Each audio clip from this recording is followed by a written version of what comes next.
Assalamualaikum warahmatullahi wabarakatuh. Saya Alvina Nikmatul Firdaus dari Prodi Pendidikan Biologi semester 2 Universitas Kyai Haji Wahab Hasbullah. Di sini saya akan menjelaskan sedikit tentang pengertian dan sejarah Ahlussunnah wal Jamaah atau yang biasa disebut aswaja. Yang pertama, pengertian aswaja. Aswaja menurut bahasa terdiri dari 3 kata, yaitu ahlu, al-sunnah, dan al-jamaah. Ahlu diartikan sebagai keluarga, golongan, atau pengikut. Al-sunnah diartikan sebagai jalan atau cara. Sedangkan al-jamaah diartikan sebagai perkumpulan. Aswaja menurut istilah yaitu orang-orang yang mengikuti sunnah Nabi Muhammad SAW dan juga para sahabatnya, baik dalam syariat, akidah, maupun tasawuf. Nilai-nilai dalam aswaja yang menjadi pedoman hingga saat ini yaitu yang pertama, tawasud.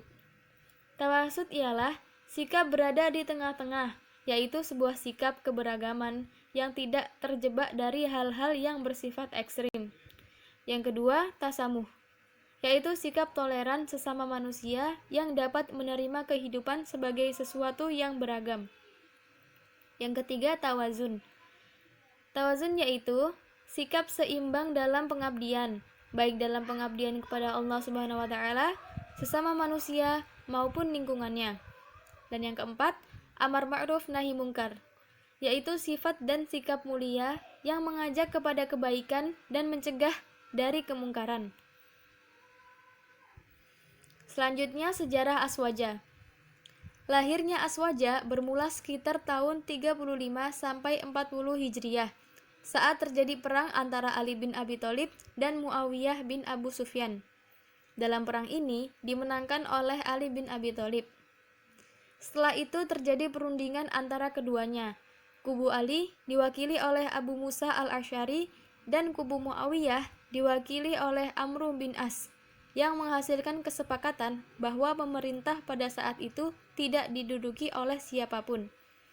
Namun, pada saat mengumumkan hasil dari perundingan kepada publik, Amr bin As mengemukakan pernyataan yang keluar dari kesepakatan dan mengambil alih kekuasaan dan menyerahkan kepada Muawiyah bin Abu Sufyan.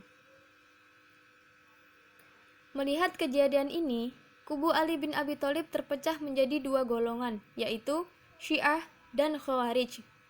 Syiah yaitu pengikut yang masih mendukung dan setia kepada Ali bin Abi Thalib, sedangkan Khawarij yaitu pengikut Ali yang keluar dari kedua kubu tersebut karena tidak setuju dengan perundingan yang dilakukan tidak berdasarkan Al-Quran.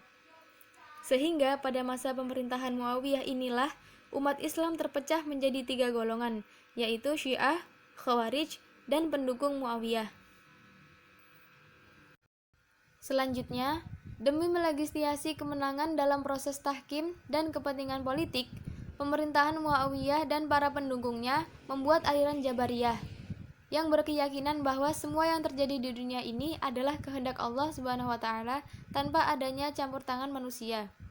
Akibat dari faham Jabariyah inilah kondisi perekonomian umat Islam yang dipimpin pemerintah Muawiyah mengalami kemunduran. Umat Islam hanya melakukan ritual peribadatan tetapi tidak melakukan usaha karena berkeyakinan bahwa rezeki itu sudah diatur oleh Allah Subhanahu wa taala dan akan datang dengan sendirinya. Sebagai kritik atas ajaran Jabariyah, muncul faham Qadariyah yang dipelopori oleh cucu Ali bin Abi Thalib, yaitu Muhammad bin Ali bin Abi Thalib, yang mengajarkan bahwa manusia berkuasa atas sendirinya tanpa campur tangan dari Allah Subhanahu wa taala. Kemudian, tiba saatnya pemerintahan Muawiyah digulingkan oleh Bani Abbasiyah. Pemerintahan Abbasiyah berprinsip bahwa manusia tidak bisa mengandalkan takdir. Jika ingin maju, maka harus merubah dirinya sendiri.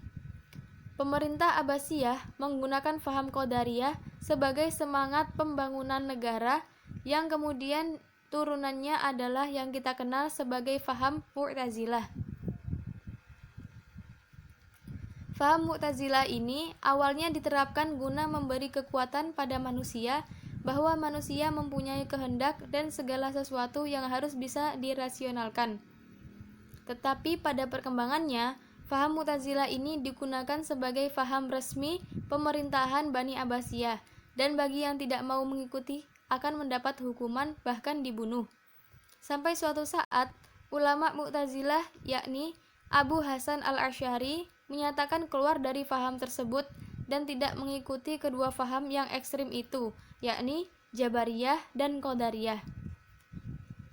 Abu Hasan al-Asy'ari memproklamasikan kembali ma'anna alaihi wa ashabi, yang kemudian disebut sebagai faham Ahlus Sunnah wal Jamaah. Sekian presentasi dari saya, kurang lebihnya mohon maaf. Wassalamualaikum warahmatullahi wabarakatuh.